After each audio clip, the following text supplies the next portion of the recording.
5월 16일 월요일, 찾을 때 곁에 있는 물. 세계에서 가장 깊은 호수인 바이칼호수는 아주 거대하고 웅장합니다. 1마일 깊이에 길이는 거의 400마일, 폭이 49마일이며 전 세계 지표면 담수의 5분의 1 정도를 담고 있습니다. 그러나 이 물은 대체로 접근하기가 어렵습니다. 바이칼호수는 러시아의 가장 외딴 지역의 하나인 시베리아에 위치하고 있기 때문입니다.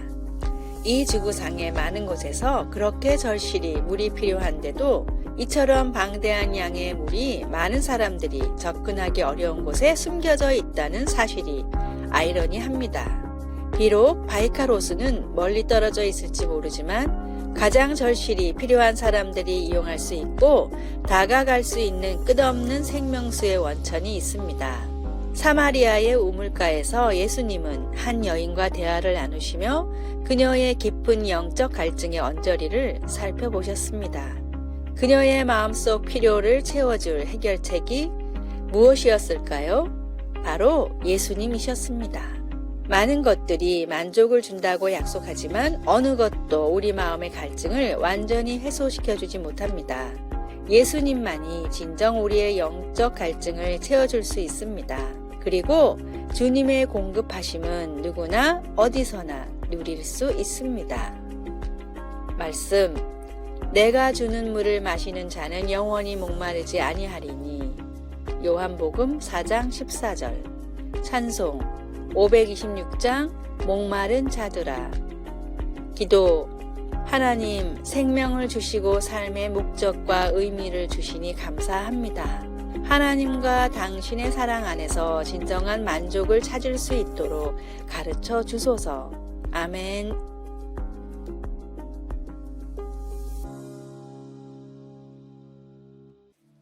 5월 17일 화요일, 눈을 가리는 이유. 미국 세인트루이스 지방법원의 전설적인 판사 제임스 허킨스는 법정에 설 때마다 눈을 헝겊으로 가렸습니다. 시력에 문제가 있는 것도 아닌데 눈을 가리고 법정에 들어서는 모습을 보고 어떤 사람들은 로마 신화에 나오는 정의의 여신 유스티티아를 따라 하는 것이 아니냐며 조롱했습니다. 그러나 제임스가 직접 밝힌 눈을 가리는 이유는 다음과 같았습니다. 원고는 물론 피고가 내가 아는 사람일 수도 있기 때문입니다. 혹은 나도 모르게 피고의 인종이나 키, 외모에 영향을 미친 판결을 내릴 수도 있습니다. 눈을 가린다고 판결이 완전해지지는 않겠지만 할 수 있는 최대한 노력해야 한다는 것이 나의 신념입니다. 최근 뉴욕타임스가 2년간 조사에 발표한 기사에 따르면 정확히 같은 범죄를 저질렀음에도 백인들에 비해 흑인은 27%, 히스패닉 계열은 18%나 높은 형량을 선고받았습니다. 인간은 불완전한 존재이기에 보이는 것, 듣고 배운 모든 것에 영향을 받을 수밖에 없습니다. 불완전한 존재라는 것을 먼저 인정하고 내 안에 있는 차별과 편견의 시선을 최대한 걷어내고 모든 사람들을 하나님의 형제 자매로 보려고 노력하십시오. 오늘의 말씀, 오직 위로부터 난 지혜는 첫째, 성결하고 다음에 화평하고 관용하고 양순하며 긍휼과 선한 열매가 가득하고 편견과 거짓이 없나니. 야고보서 3장 17절. 오늘의 찬송 378장 내 선한 목자. 오늘의 만나, 주님이 주신 사랑의 마음으로 다른 사람들을 바라보게 하소서. 다른 사람의 흠은 덮어주고 장점만 바라보려고 노력합시다.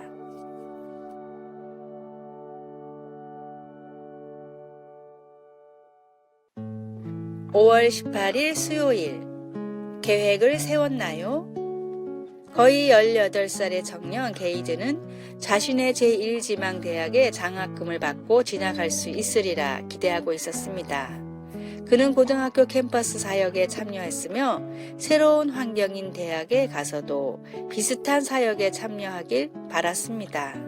그는 아르바이트로 돈을 모아왔고 새 일에서도 월등히 앞서 나갔습니다.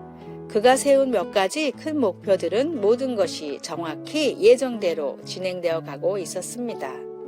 그런데 코로나19 위기가 이 모든 것을 바꾸어 놓았습니다. 학교에서는 게이든에게 첫 학기가 온라인으로 진행될 것 같다고 알려왔습니다. 캠퍼스 사역에 공백이 생겼습니다. 비즈니스가 문을 닫자 일자리에 대한 기대도 사라져 버렸습니다. 실망에 빠진 그에게 친구가 유명한 프로 건투 선수의 말을 넉살맞게 인용하며 말했습니다. 그래, 주먹으로 입을 얻어맞기 전까지는 누구에게나 계획이 있지. 잠언 16장은 우리의 모든 일을 하나님께 맡길 때 하나님이 우리의 계획을 견고하게 하시고 그분의 뜻대로 행하실 것이라고 말합니다. 그러나 진정한 현실은 어려울 수 있습니다. 그것은 우리의 길을 혼자 꾸려 나가겠다는 생각을 의도적으로 떨쳐버리고 하나님의 인도하심을 열린 마음으로 받아들여야 하기 때문입니다.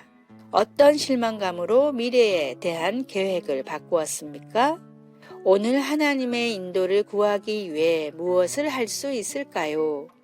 말씀. 사람이 마음으로 자기의 길을 계획할지라도 그의 걸음을 인도하시는 이는 여호와이시니라. 잠언 16장 9절. 찬송 384장 나의 갈 길 다 가도록. 기도. 하나님, 선하시고 신실하신 하나님이 제 발걸음을 확고히 해주실 것을 알고 실망 속에서도 하나님을 신뢰할 수 있도록 도와주소서. 아멘.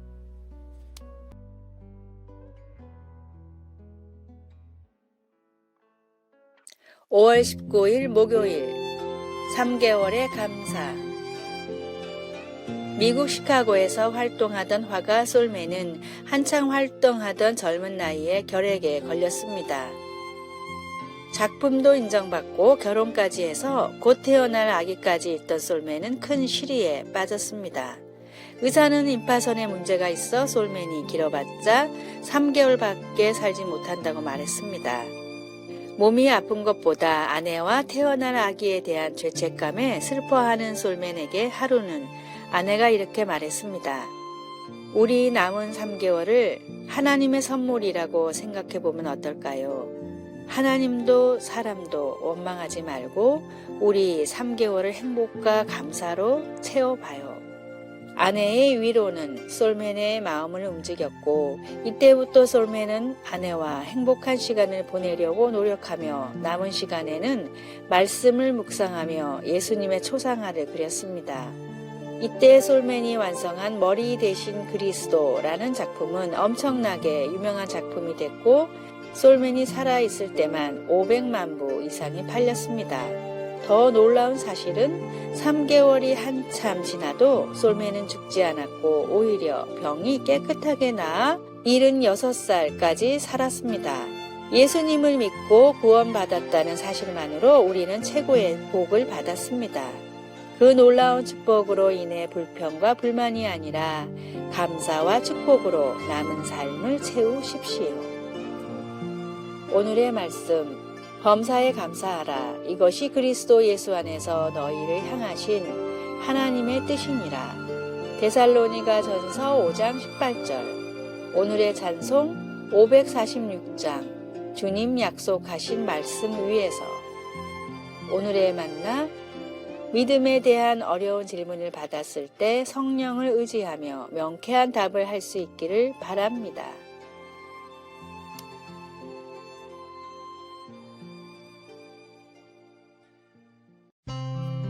5월 20일 금요일 성경 말씀을 기반으로 정리한 7가지 지혜로운 대화 방법. 첫째, 상대방이 하는 말을 끝까지 듣는다. 잠언 18장 13절. 상대방의 말을 듣는 것은 대화의 기본입니다. 둘째, 상대가 알아들을 수 있도록 말한다. 야고보서 1장 19절. 받아들일 수 있는 눈높이로 대화해야 받아들일 수 있습니다. 셋째, 사실을 부풀려 말하지 않는다. 골로새서 3장 9절. 사랑엔 거짓이 없습니다. 진실에 사랑을 더해 말하십시오. 넷째, 말다툼을 벌이지 않는다. 로마서 13장 13절. 성숙한 성도는 싸우지 않고도 의견을 조율할 수 있습니다. 다섯째, 부드럽고 친절하게 응대한다.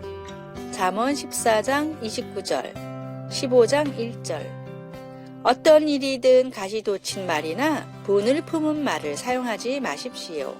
여섯째, 상대를 책망하거나 비판하지 않는다. 갈라디아서 6장 1절. 심령을 회복시키고 격려하는 말을 대화의 목적으로 삼으십시오. 일곱 번째, 비난과 책망에 똑같이 대응하지 않는다. 베드로전서 2장 23절, 3장 9절. 비난과 책망은 그대로 돌아오는 메아리일 뿐입니다. 아래의 빨간색 글자 구독을 누르시어 더 많은 전도의 열매를 맺으시기를 기도합니다.